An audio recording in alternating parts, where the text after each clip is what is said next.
President Abraham Lincoln was also thinking of bold action 150 years ago when he said, "The dogmas of the quiet past are inadequate to the stormy present. As our case is new, so we must think anew and act anew. We must disenthrall ourselves, and then we shall save our country."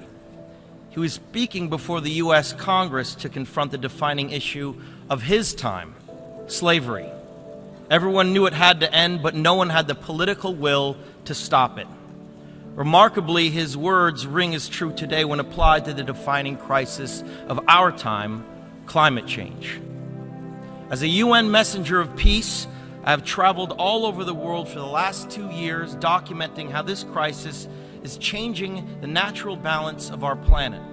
I have seen cities like Beijing choked by industrial pollution, ancient boreal forests in Canada that have been clear-cut, and rainforests in Indonesia that have been incinerated. In India, I met farmers whose crops have been literally washed away by historic flooding. In America, I have witnessed unprecedented droughts in California and sea level rise flooding the streets of Miami. In Greenland and in the Arctic, I was astonished to see that ancient glaciers are rapidly disappearing, well ahead of scientific predictions. All that I have seen and learned on my journey has absolutely terrified me. There is no doubt in the world scientific community that this is a direct result of human activity and that the effects of climate change will become astronomically worse in the future.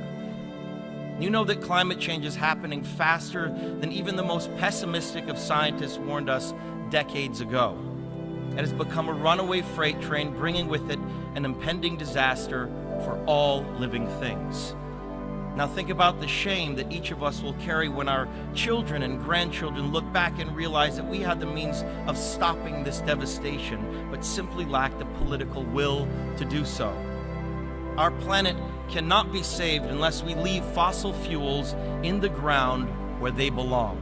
Massive change is required right now, one that leads to a new collective consciousness, a new collective evolution of the human race, inspired and enabled by a sense of urgency from all of you. We all know that reversing the course of climate change will not be easy, but the tools are in our hands if we apply them before it is too late. Now is the time for bold, unprecedented action.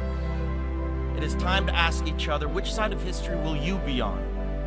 As a citizen of our planet, it is time to declare no more talk, no more excuses, no more 10-year studies, no more allowing the fossil fuel companies to manipulate and dictate the science and policies that affect our future. Lincoln's words still resonate to all of us here today. We will be remembered in spite of ourselves. The fiery trial through which we pass will light us down in honor or dishonor to the last generation.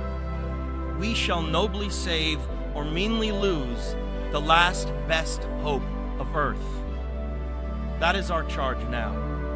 You are the last best hope of Earth.